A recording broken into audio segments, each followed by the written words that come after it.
আম্মু, আজকে রান্না কিন্তু ভালোই মজা হয়েছে। খাবার তো মজা হবেই। 25 বছর ধরে এই সংসারে কামলা দিচ্ছি, রান্না মজা হবে না? আম্মু 1 মিনিট চুপ থাকো, একটা ফোন আসছে, একটু কথা বলে নেই। এত বছর ধরে তো চুপ করেই আছি, কখনো কিছু বলার সুযোগ হয়েছে?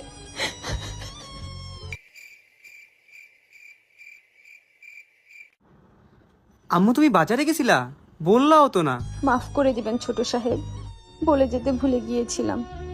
কিছু লাগলে বলেন, আবার এনে দিই।